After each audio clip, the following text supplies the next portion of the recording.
नमस्कार, मी सुरेश चिरडे. आपण पाहतात महाराष्ट्र 24 न्यूज. नरेंद्राचार्य महाराजांच्या दिग्रस येथील अनुयायांनी मोक्षधामची सफाई केली आहे.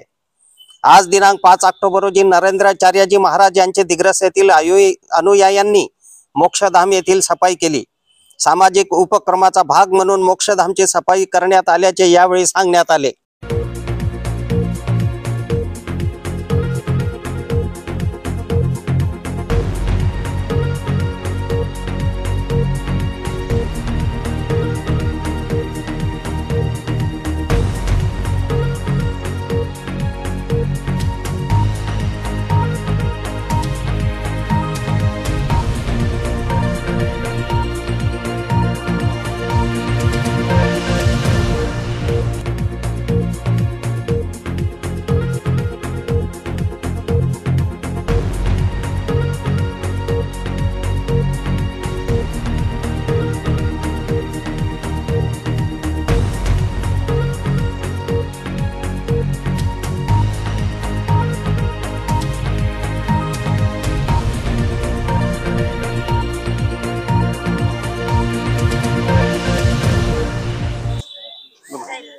अनंत श्रीभूषित जगद्गुरु रामानंदाचार्य नरेंद्राचार्यजी महाराज यांच्या संकल्पनेतून भरपूर काही असे उपक्रम आहेत. त्याच्यामध्ये हा एक सामाजिक उपक्रम आहे, दरवर्षी राबवला जातो.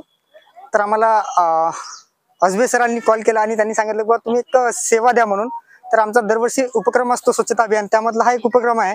आणि जगद्गुरु नरेंद्राचार्य महाराजांचे भरपूर असे उपक्रम आहेत. रक्तदान शिबिर, मरणोत्तर देहदान, ब्लड अँड नीड, दत्तक पालक योजना, असे भरपूर जगद्गुरु नरेंद्राचार्य महाराजांचे उपक्रम आहेत. ते आम्ही आमच्या परीनं दिग्रस तालुका सेवा समितीतर्फे आम्ही राबवत असतो. आणि अशी सेवा माऊली आमच्या सर्वांकडनं करून घेऊ अशी माऊलीचरणी प्रार्थना करतो. जगद्गुरु नरेंद्र माऊली सेवा मशानभूमि महादेवेर डिग्रस से मई मळीच तो वो मई हम सेवेन आयचा तो हमार सेवाच गांजरखड काडेर वो सेवा चालूच हमावा. महिला मंडळी पुरुष बजायचा तो सभी सेवा चालू कर दे रेसा. गुरु माऊली आशीर्वाद चा हमने न काही कमी कोणी दिनों पर महात्मा से न काम धंधो दिनों च हाथ पग सेवा माई रकाड रोच आणि हीच हमने हमेशा सेवा मळीची आहे. आमच्या पुढील बातम्याच्या अपडेट मिळवण्याकरिता आत्ताच आमच्या चॅनलला सबस्क्राईब करा व बेल आयकॉन वरती क्लिक करा. धन्यवाद.